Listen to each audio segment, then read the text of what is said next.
Good evening, everyone. This is Josh White. I lead the Producer Education and Sustainability team here at NCBA. It's my pleasure to welcome you to the webinar tonight on how to top the sale. We'll be talking to Dr. Elliot Dennis about blending marketing and risk management strategies, and he's got a great presentation lined up for us tonight. Just a little housekeeping here. I know many of you have attended these before, but we do mute our participants. We usually end up with a pretty large crowd and we don't want a lot of background noise, but the chat box or the question box, you're welcome to type in any questions. We will do some Q&A at the end, and we love to have your questions coming in during the presentation, so be sure and jot those down and put them in the chat. Also, we are recording the webinar as we typically do, so those are posted at the same place you signed up for this. If you go to the ncba.org site, you can get to the recorded webinars through that producer tab and then the webinar page.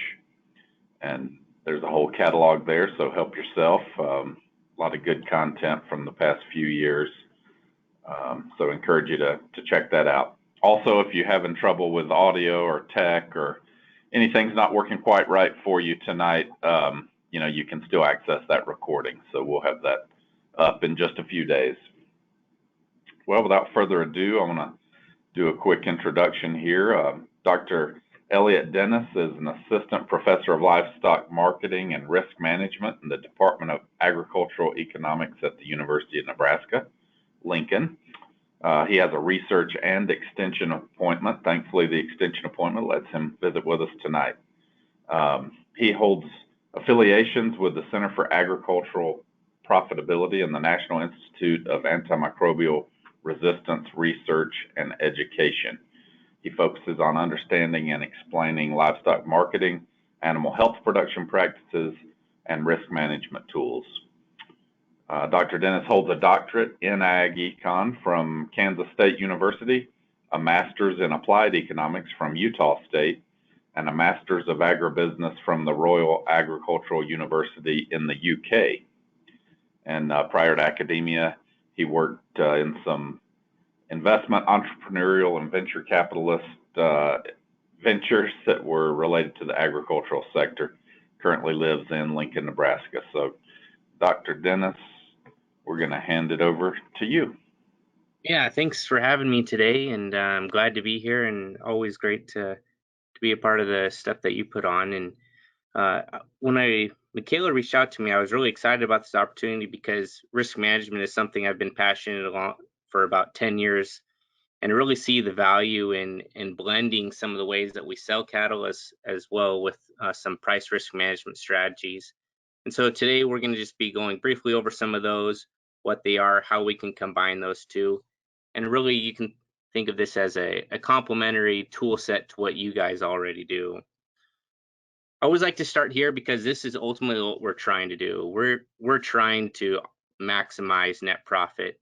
And there's a lot of risks that we face as producers, and we can do certain things in our production practices to mitigate some of that risk. But we have to know what type of risk we're trying to manage and what risk is important to us. So generally, when we're talking about price risk management, we're talking about that here. We're talking about managing this output price. That's just one type of risk we can manage. Maybe if we're concerned about some of that variable production costs, which has definitely been relevant over the last couple of years with the drought, there's different tools to manage that. And so tonight specifically, we're going to be focusing on output price risk, and specifically how to maximize really production times price. In economics, we use this framework of marginal cost, marginal revenue, total costs to really help us understand when we should sell something and when we should keep something. One of the most common questions that I get is when should I sell something? And when a producer asks me that, or I give a presentation, I always think about this chart here. And most of the time, we use a little bit different terms when we talk about this with the general public. Generally, we talk about this in terms of cost of gain. And really, when that cost of gain starts to increase, that's generally what we refer to as marginal cost. And then we generally refer to marginal revenue is equal to price. And so where is that optimal decision, right? Where do we make profits? Well, anytime this line, marginal revenue, is above this marginal cost, these are profits there. That's important because when we think about what we're trying to manage, sometimes we focus a lot on trying to manage costs, but costs can tend to be a lot more predictable than marginal revenue. That's why it's often best to try to focus on managing marginal revenue to increase profitability than trying to focus our efforts on trying to manage costs more effectively. And sometimes managing marginal revenue can be a bit more intimidating because it's using tools or strategies that maybe we're not familiar with, and we can really see the nuts and bolts of managing costs. And so the last thing that this thing does is when we put in this framework is that we understand that maximizing animal performance doesn't necessarily mean that we've maximized profit. Example would be just because we've achieved maximum animal health doesn't mean that we've maximized net profit. Maybe treating that animal a second time isn't going to maximize that profit. So just to keep that in mind as we're going through. And the thing that we generally think about when we talk about which care or maximizing profit is we tend to think about these terms in feeder cattle characteristics. And this is important because we understand that this price that we end up receiving is a combination of lots of different factors. We have genetic factors, we have how we've managed them, and then we have what we're going to focusing on a lot today about how we market them. And then ultimately, when we sell these animals into the market, we could have all of great genetics, great management. We've really done a great job of marketing, but we're selling it into a bad market. And so what we're going to do today is we really try to focus on combining these two, marketing characteristics with market conditions, and try to use tools here to manage some of these market conditions so that when we sell the animals in the cash market, we essentially achieve the highest profitability that we can. And ultimately, when that feedlot is purchasing feeder cattle, they're really going through a number of checklists, and they use each one of these characteristics as a way to proxy something for them. Ultimately, they're thinking, is this animal going to remain healthy? Is it going to be able to convert feed efficiently? And really, is it, it's some combination of minimizing dry matter intake while maximizing average daily gain. And really, in the end, most cattle are, large majority are starting to be sold on the grid. And so is that cattle going to grade choice yield grade 3 or higher, right? And so all of these characteristics give the feedlot some sort of indication that these animals are going to perform in the feedlot and ultimately drive profits for the feed yard. But it's not always perfect, right? Those characteristics are proxies. They're not set in stone that they're always going to turn. A good example of that would be hide color, right? There's a large variation in what black-hided cattle are, and consequently there's a lot of variation in the cattle performance at the feed yard.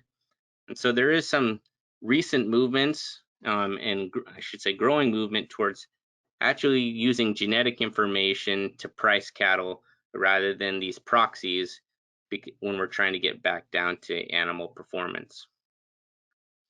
And this phenomena of feeder cattle characteristics has been studied a lot in the academic field. Really, this first literature started coming available in the 1985 by Dr. Schroeder at Kansas State, who I did my PhD with.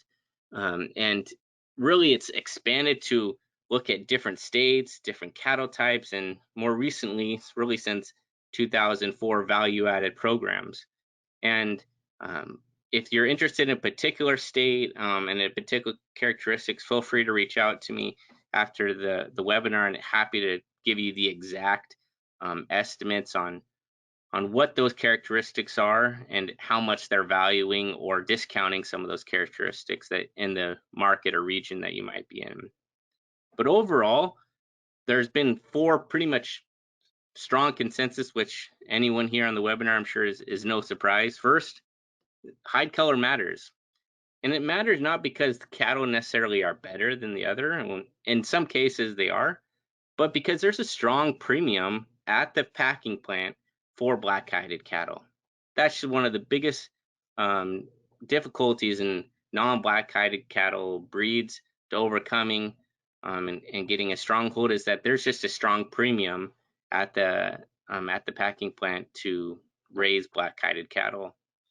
And the second is that health continues to be a priority for feedlots, especially when we talk about program cattle and they're paying a premium already. They want to be able to ensure that those cattle don't fall out of the program and ultimately reach harvest, and so that they can recoup their added costs and then ultimately their added increased profitability. The third is that there's tends to be large discounts for non-uniform cattle. This tends to be a problem for small producers, generally the farmer feeder who's trying to put the cattle together and then sell them to the feed yard.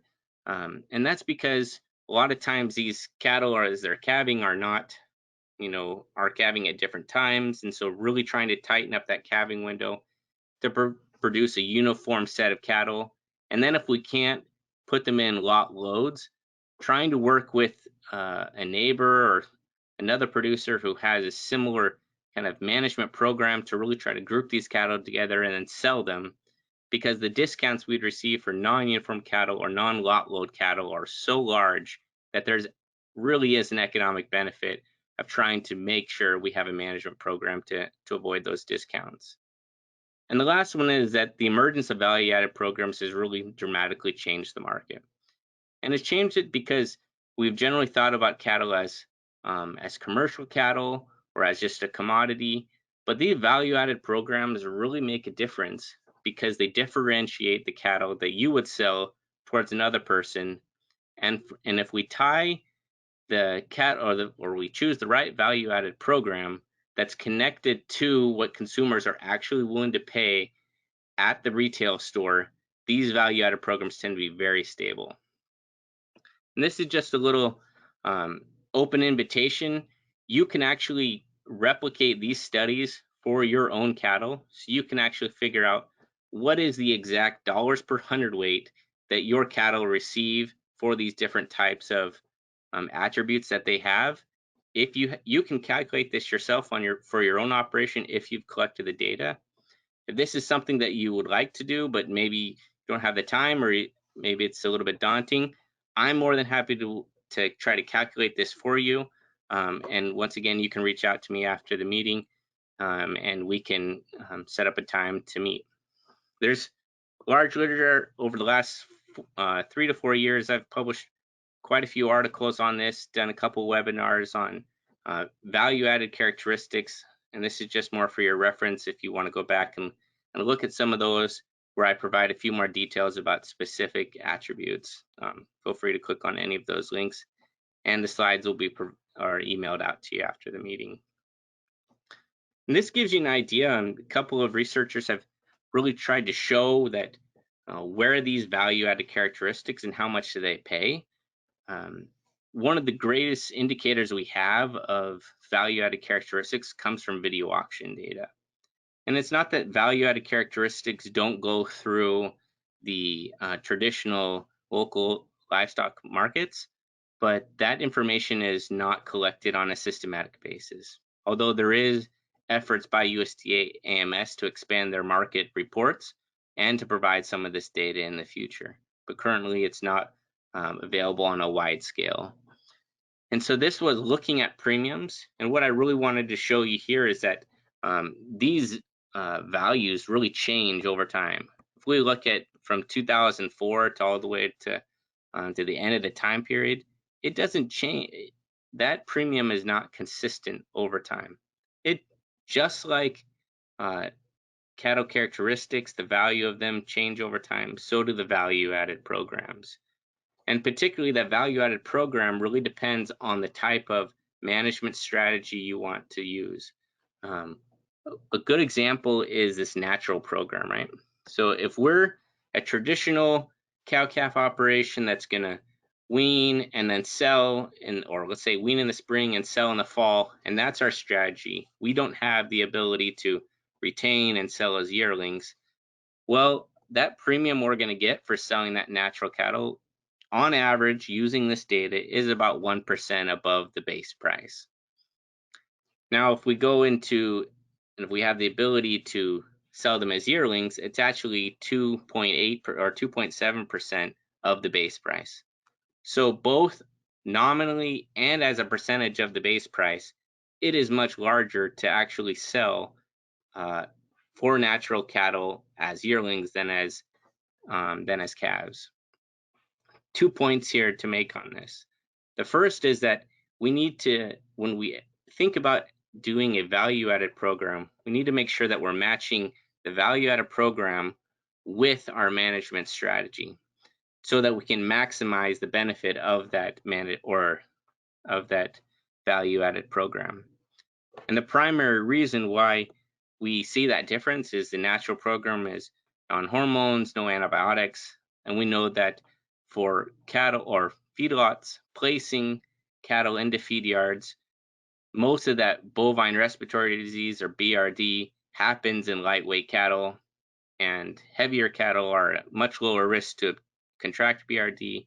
And ultimately, what that means for the feedlot is that less cattle fall out of the program, they're less likely to be treated and added costs. And so what that feedlot is saying is, I'm going to give you a premium if you raise all natural cattle, and if they get to me at 800, 850 pounds and they still have not had any antibiotic, I'm going to pay you a large premium. So matching that premium up with the management condition. But even if you have a risk or a value-added program, it's going to vary substantially by the weight that you sell. And this gives you an example. This was last year's value-added programs for all cattle that were sold in North Central region that were marketed in the October, November, and December timeframe. And so you see kind of that base price depending upon the weight. Then you'll see the value-added program and what the NHTC, and this is all dollars per hundredweight in addition to the base. So if you had, you would just add the none price, press the value-added price to get what the value-added NHTC program would be. And what you see is that actually is this, there's trends that happen by weight, but you also see that sometimes these aren't always symmetrical, right? For instance, heifers for value-added, or let's just do NHTC. Heifers that were NHTC, 400 and 500 pounds were about $2.8 per hundredweight. You would think that it might go up or down, but really the huge winner of NHTC last year was 600 to 700 weight heifers, and they averaged about $7.60 per hundredweight more. And so these really do change over time. And so really kind of understanding that even though we might have a value-added program, that premium is not going to be consistent across the weight that we sell the animal, and it's not going to be consistent across year. So we need to take that in consideration when we're developing out cash flows, trying to determine if a value-added program is for me. The last thing on the value-added programs is that the most consistent premium year to year is going to be one that's connected to what consumers are willing to pay at retail. Example of that would be organic or the all natural program.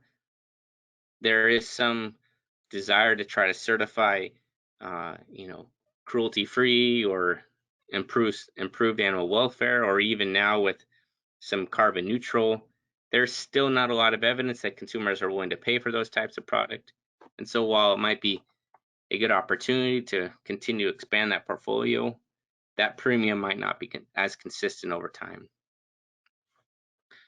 This gives you an idea of, we can look at these value-added programs and develop these price weight slides. And the reason why we develop price weight slides is we look at what the marginal benefit is of putting cattle to a different weight. So at that 5-6 weight, when we're thinking about, potentially retaining animals to sell them in the future, this was also last year in the fall. This was a good example of why there was incentives to kind of hold cattle a little bit to heavier weights. Normally, we would have seen the steer, which is this red line, continue to go down. and follow its normal trend. But because corn prices were starting to creep up, feedlots started giving a higher premium to cattle that were a little bit heavier, the 7/8 weights. And there's a variety of performance and profitability reasons they did that. But that gives you an idea of when we start to look at what these price weight slides are. Each one of these points represents a sale. The larger the point is, the more animals that were sold at that price point.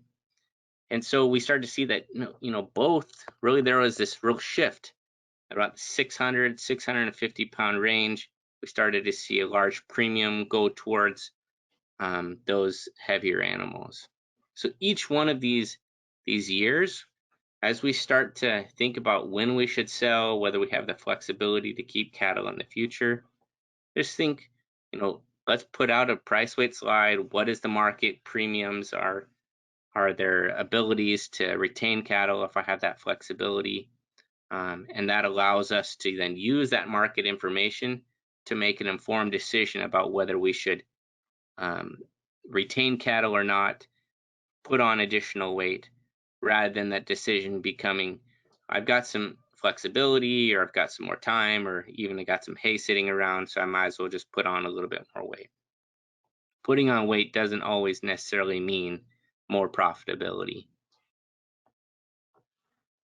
And lastly, the reason why packers and feedlots are willing to pay feeder cattle producers to produce these types of premiums and work cattle with these types of attributes is because they receive premiums at the processing plant.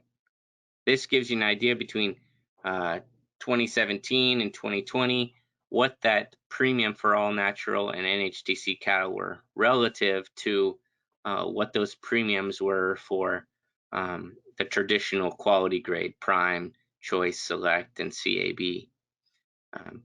Almost, $32 per hundredweight in addition on a carcass weight basis for all natural cattle, and about $20 to $22, or about $20 to $21 for NHTC cattle. Now, if we compare that to prime, that's pretty significant, given that prime was in that $10 to $15 range per hundredweight on a carcass weight basis.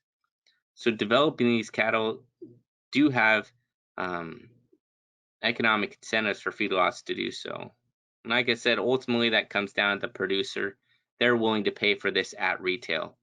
If they're not willing to pay for product at retail, it's a great attribute, but in the end, that profitability or that sustainability, that premium, won't be as great. This is the graph that you're seeing here is what a conventional product would sell at retail and what an organic product would sell at retail.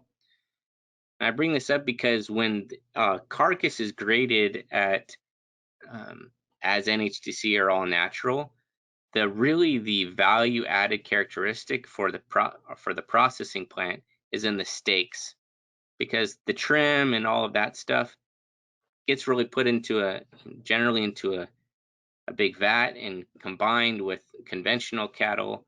And so most of that premium tends to be at the steak level, although, and that it's just important to note that because it does impact what packers are willing to pay to feedlots and ultimately to the cow-calf producer.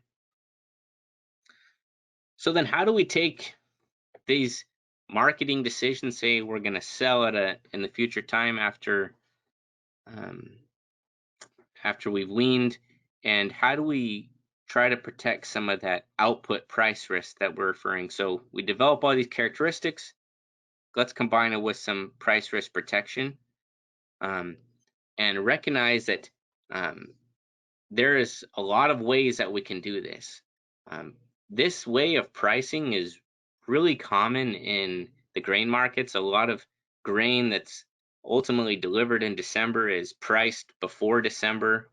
A lot of pre-planting sales, and even through the season, there's a lot of sales. Ultimately, that grain gets delivered at different times. But when we look at this for Nebraska, we've done some surveys, and about 60 to 65% of feedlots use some sort of futures options or on feeder cattle, but only about 10 to 12% of cow-calf producers use some sort of futures or options or livestock risk protection in Nebraska. And this is on average across our producers that we surveyed. So takeaway there is that this type of use is a lot lower for cow-calf producers, and there's a variety of reasons for that. And what we also notice is that when cow-calf producers tend to price cattle or to use some sort of risk management, it tends to be an all or none strategy. What that means is I'm going to price all my feeder cattle now rather than some different strategies. Essentially what that does is it moves all of the risk away from just selling it in the cash market, but then equally allocates all that risk to one time period. Now, if we've correctly predicted where that market's going and we really topped the sale in that week, wow, that was really great. However, it's not really likely. Markets are always changing. We don't know where the market's going. And so some of those strategies that I think most apply to really the cow-calf producer, and some of the stuff that I've done different research on and worked with different producers on, is some of this picking out a strategy before the season begins, before calving begins, and saying, at a certain dollars above my cost of gain, I'm going to lock in a certain percentage of my profit. If that level persists, I'm going to lock in a different percent, and once again, all the way to a certain amount that you feel comfortable with. Maybe in the beginning, we just want to price 20% just to get an idea of how that works. That's fine. But it's just the fact that we're trying to actively manage and manage some of that output price risk. Another strategy is to price at certain levels. In the January, February, March, there's a lot of market commentary talking about what do we think the market's going to be doing, and what price levels do we think we're going to hit. Those can be used as kind of trigger points to say that when the market hits this price level, I'm going to lock in a certain percentage of my production. That's one way of doing it, and that tends to work really well because it allows you the flexibility of kind of combining your knowledge with other industry level knowledge and perspectives that considerations that you might not have thought about when you were setting your price levels. And the last, and the one that I think is the easiest for producers who are just wanting I don't have a lot of time to think about this, I just need to make a marketing decision, is really putting out a calendar pricing strategy. And that's the one we're going to focus on a lot. And essentially what that is you price a certain percentage of your production throughout the year up to a certain point. And so what that means is that you're able to price, let's say 20% in January, 20% in May, another 20% in July, and then leave 40% open in the cash market. And one of the easiest ways to do that, and I think the tool that best fits that strategy, is livestock risk protection. Livestock risk protection has been around really since 2002, started to be really sold in 2004, 2005. But because of the way the subsidies were and the general performance of the product, it stopped being used by a large number of producers, both in the feeder and fed cattle market. But in 2018, the USDA recognized that this was a tool that they wanted to provide for producers, and they wanted to create economic incentives for them to do so. And so one of the ways that they did that was they increased the subsidy. Ultimately, they pay for it, pay for a certain percentage of that premium.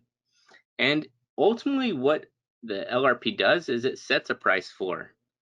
It basically sets that price floor, and you have the ability to set that price floor anywhere from 3 months to a year out.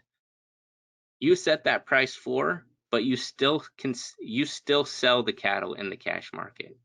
So all this is doing is giving you a potential payout if the price floor that you've set or the national price is below the price floor that you've set.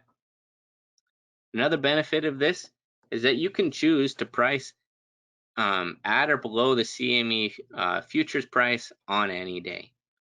They provide these quotes Monday through Friday after trading is closed. They open up at 4:30 Central Time, and you have till the following day to lock in any risk management that you would like. And some of the work that I've shown also with this premium is that it tends to be cheaper than the CME options, and it's largely because the government pays a large portion of that premium.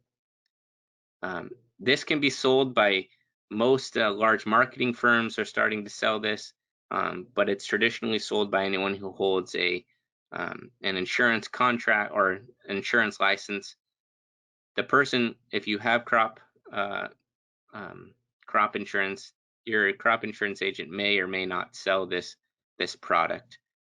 You have to do additional continuing education for that, and so it just may or may not be available.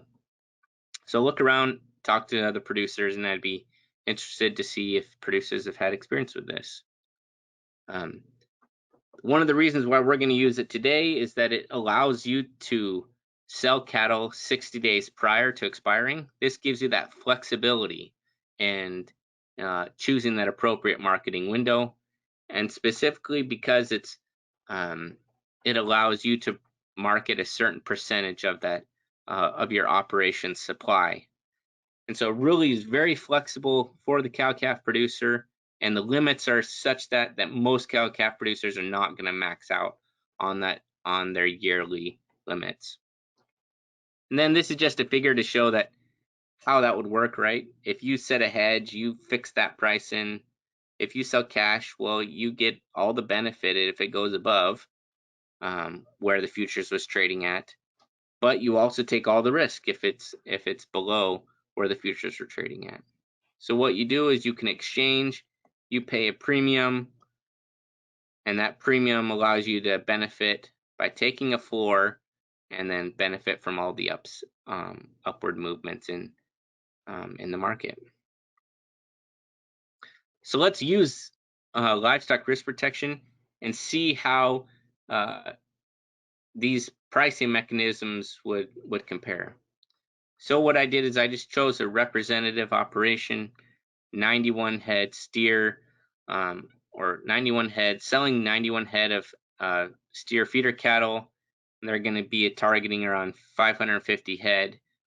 I chose those numbers because it makes it nice to compare it to one futures contract. And let's just say that you have your operation is set up to calve in the spring and sell in the October market, right? And so really the question is, if I were just to take all that risk and sell in the October market every year, what would be my total revenue? Or if I chose to price, let's say using this pricing mechanism, which I just created, was I want to price 80% of all my cattle, which means 20% of the cattle I'm still going to take in the cash market. But I'm going to price, I don't know when the top of that market is going to be. And so I'm going to price about 20% in January, 20% in March, 20% in May, 20% in July, and then I can't price anymore until October. And so, we'll just keep it at that. So those are the two strategies. We can come up obviously with a lot of different strategies. That was one, simple strategy that tends to be common in grain marketing. And it's important to note that I ultimately assume an average cover price and the average local auction price here in Nebraska. So this is all publicly available data. If you have an interest in doing this for your operation and your specific state, you're more than welcome to do that. If you need help with that, once again, I can help you with that if you would like, or I can refer you to someone who might be able to help you as well. But the end is that ultimately what we found was that when we actually use this pricing mechanism, seasonal pricing, we can basically improve gross returns, which is the price times quantity, by approximately 6%. This is even after accounting for those premium costs. And so we often think, oh, wow, I have to pay this premium and it's really expensive. But even after accounting for those premiums costs, using this strategy, we could have increased total profitability, or sorry, gross return by about 6%. And in addition, not only do we improve gross returns, but we've also been able to reduce our overall variability in that gross return. Those are two really important things, because not only are we more consistently higher, but the range in which we will be, if we do miss, will be a lot lower. That's really important. Once again, this is just one strategy. There's a lot of different strategies, and that strategy can really be tailored to your location and what your operation is able to do, and the risk you feel comfortable with.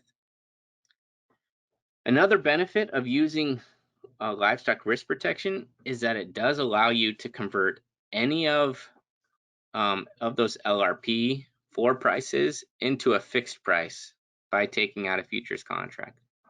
This is a conversion of a variable price to a fixed price. This is something that you would probably want to work with a marketing manager with. But why we would do that is as that we recognize that floor price is actually getting high, we want to lock in that floor at a higher level, and so we can do that into something that's really a fixed price. So would encourage you, if you have an interest in it, it doesn't limit you, but it does require you to combine LRP with CME futures, which I think there's a lot of great marketing firms out there that can help you with that. This is when you talk to your marketing partner about this, and if you're going to combine LRP with futures, 3 things that I think are really important to consider, and that's when the timing of when the options mature, right? So we know these options are going to expire that first week of the delivery month. If we're not going to sell cattle to the end of that delivery month, we have a couple weeks where we're potentially fully exposed to risk. There's ways to trade around it and add different coverages. Your marketing partner will be able to help you with that, but you need to really kind of give them an idea of when you're going to sell, tell them you want to use LRP, and they'll be able to help you trade around that. Other thing is, and one of the biggest response that I get from producers is they feel like LRP, you have to, once you trade it, you have to be there long term in it, right? And so what I showed you is that people can feel that they're fixed or sticky positions with LRP, but there are ways to trade around that with your marketing partner and convert some of that, what you believe is a floor, and kind of roll the floor a little bit with different sorts of risk management strategies. And the last is, I think each producer has to feel comfortable and recognize the track record of their marketing partner and say, do I feel comfortable with this person? Is it someone that I feel like I can trust? Is it someone that I feel like they have a good record? And maybe that's not your current marketing partner. And so I'd encourage you to think about, is that marketing partner representing you and your interests? And if they're not, then it's potentially time to find a different marketing partner. And there's a lot of them out there that are willing to treat you fairly and to give you the individual attention that you seek and that you ultimately deserve. And just in closing, I've talked about one sort of risk management strategy, and that was livestock risk protection. But there are a lot of tools out there that you can use to combine with your marketing, selling strategy in your local cash market. And one of the things that I always like to give producers when I talk to them is, what are those questions that you need to ask a marketing professional or an extension agent to figure out what type of tool you you want to use. And the first is to figure out where their outlook is at, right? Are we certain about kind of where that market's going? Are we uncertain? If we are certain, right, we want to ask them, what do you think that expected price is going to be relative to historical averages? Do you think it's going to start going steady to higher? If so, well, there's no risk there that you need to manage, so just stay in the cash market. However, if you think that price is going to start, they think it's going to start going lower, or you do, then we have to ask, what do we think about basis? Which is, right, just cash minus futures is basis. If that cash minus futures, what we call basis, is going to move higher, then we want to be selling futures or buying LRP. Notice of all of these strategies, buying LRP is only really two viable options, or there's only two really strategies here, or market conditions, where LRP is the right choice. And so sometimes we like to think about marketing in the terms of, like, I've made a decision and I stay there and I don't have to make a decision again. But really, when we think about price outlook, expected price, volatility, basis, these change. It seems like, and they do change daily, but weekly, if not monthly. And so even though we're in that cash market and we feel comfortable, we need to constantly update where we are in that strategy. I always like to compare it to, building a barn, or, building a shelter, right? There's certain tools that we need to use to make that shelter, right? If we need to put two boards together, we don't grab a saw, right? We grab a hammer. And we recognize that that's the tool to use in that situation. The same thing is for risk management, and really tying marketing with the risk management together. And whether you choose a risk management tool to use to combine with your marketing, you accept some sort of risk, and we accept some sort of trade-off.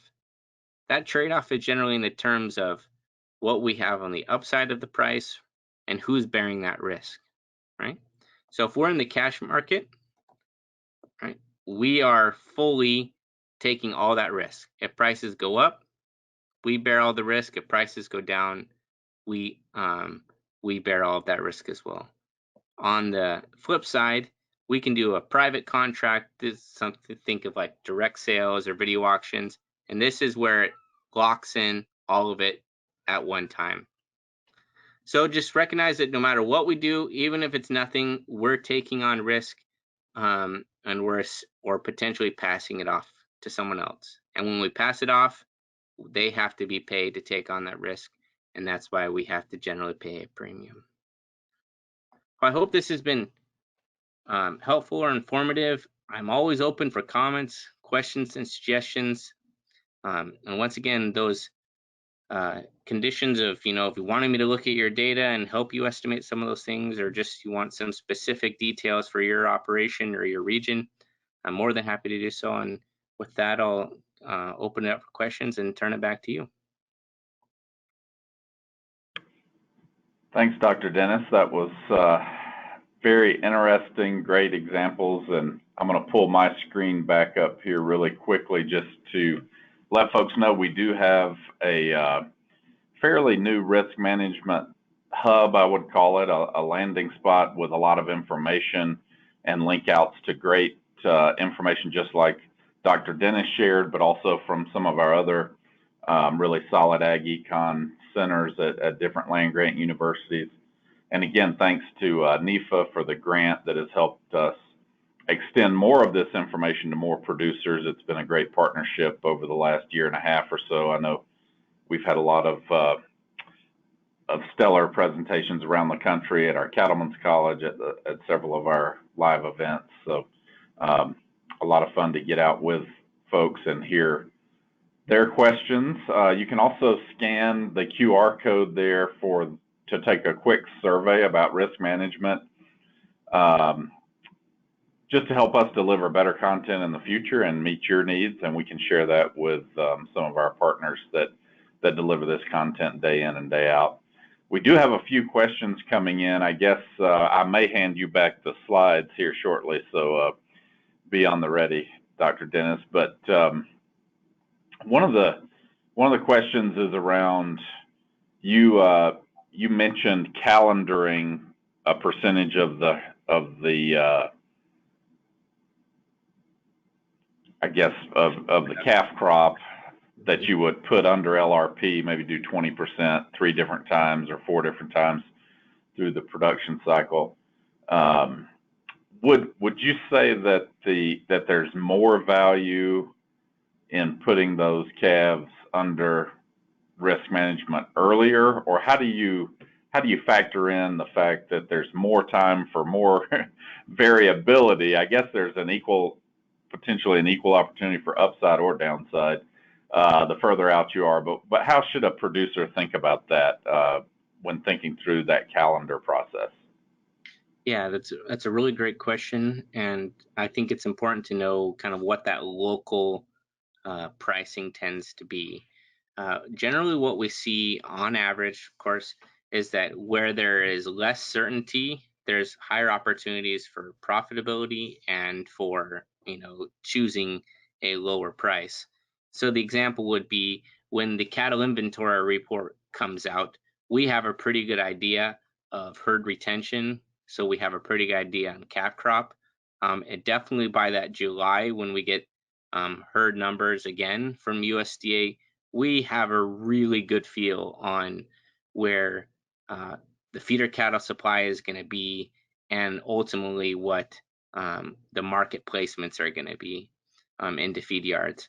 And so if we're thinking about a traditional operation that's going to sell in October, November, I think there's probably a lot of wisdom in pricing all that stuff before July, definitely no later than August.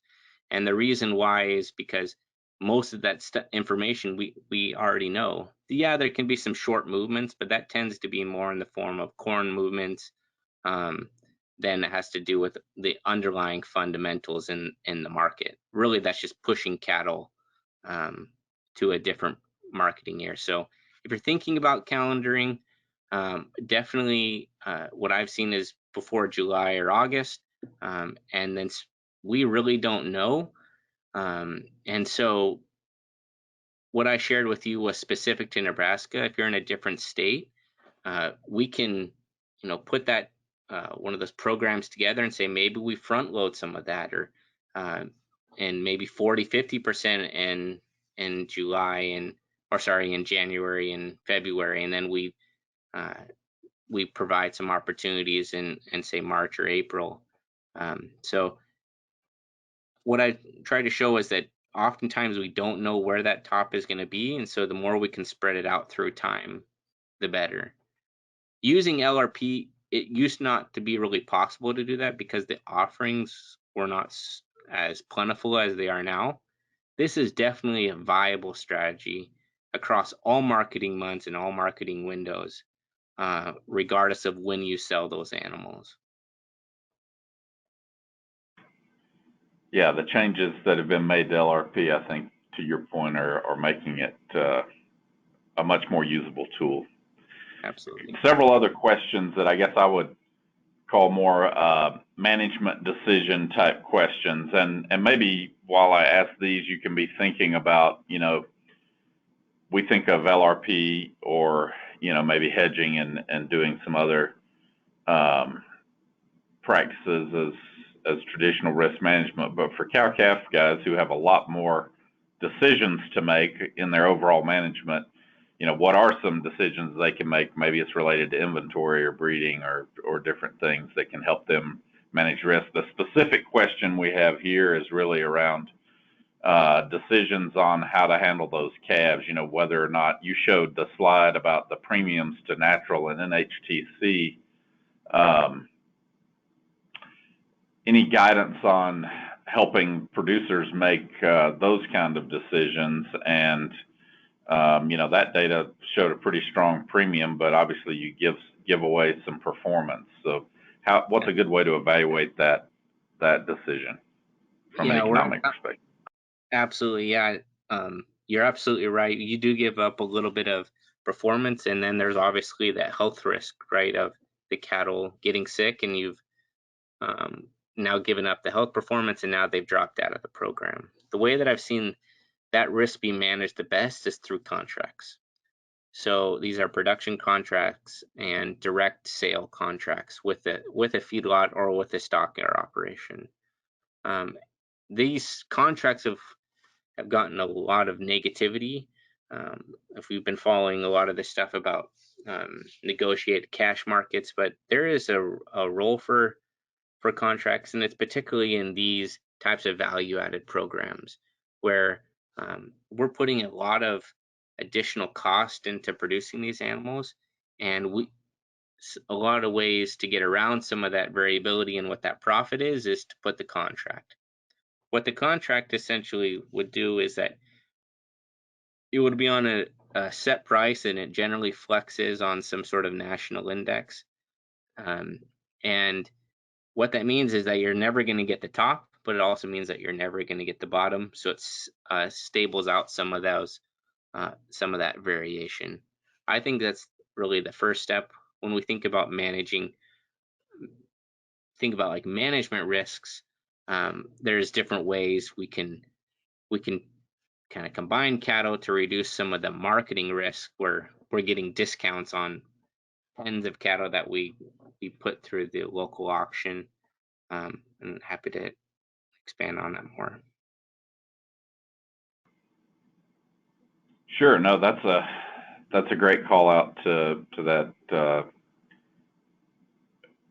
NHTC contract a little earlier. Obviously, that locks you in, so that's a different kind of risk management tool that just goes ahead and gives you some certainty there, assuming the cattle perform well, right? And as far as how they come out on the end.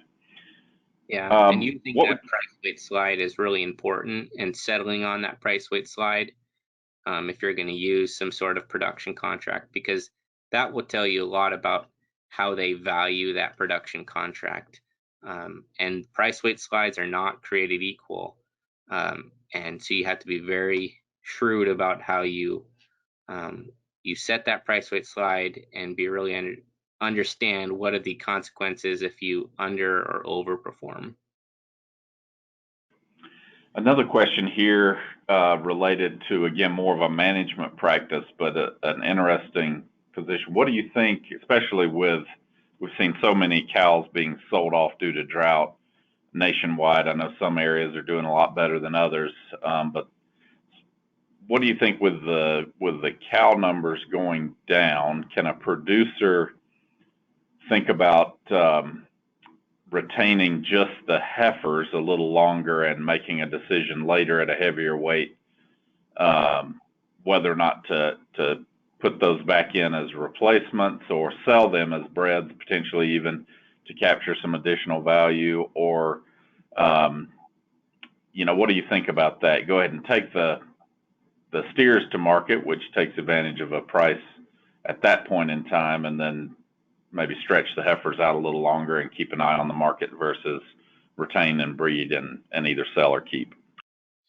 Yeah, I always think about that in the decision of what is the value of gain. So anytime we're thinking about post weaning holding on to animals, I always think about at that point we're getting paid for an additional pounds of gain. And so when I hear about different strategies about retaining, which is a form of you know price risk management, right? We're just moving the cattle to a different market.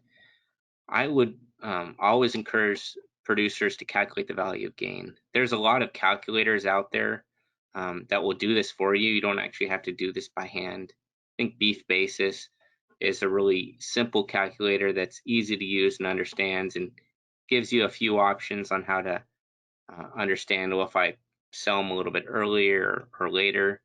Um, encourage producers who are interested in that to calculate what that value of gain is. And essentially what that does is it says if you raise cattle to a certain weight, you will be paid essentially this many pounds per the additional gain. That's the first thing that I would do. And the second is there's a lot of expectation in the market. And so if you're thinking about that, it doesn't mean that you can't use price risk management strategies.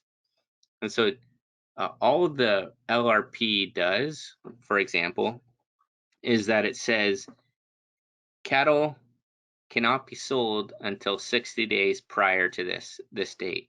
So even if you're thinking, well, maybe in October I have the potential to retain the heifers, and maybe I want to, to put on a little bit weight and see how that market goes, that's fine. Uh, that doesn't mean that we want to take off risk management protection from the heifers. What we'd want to do actually in that situation is, if we're committed to managing price risk management and we're committed to using LRP, the market's telling us to use that, then what we do is we put in the price risk protection for heifers. When they get to that date, if we don't use the protection, essentially what happens is we receive a payout or we have to pay the premium. We don't ever have to sell the cattle just because we take out LRP. So in that case, that situation that you talked about was we sell all of the steers, and then we have heifers remaining. The market, once we calculate our value of gain, it shows, yes, we should retain heifers, and we have the feed availability and the resources. We're going to target the January or February market. Put them on, and then you have the opportunity to reinsure the cattle for the February market as well, using LRP if you so choose. So hopefully that kind of answers that question. No, absolutely. I think knowing what your cost of gain and value of gain, as you mentioned, projecting that is very important. Excellent. Well, that's all the questions I have. Dr. Dennis, happy to, if you have any closing thoughts here before we wrap up, happy to give you the floor one more time.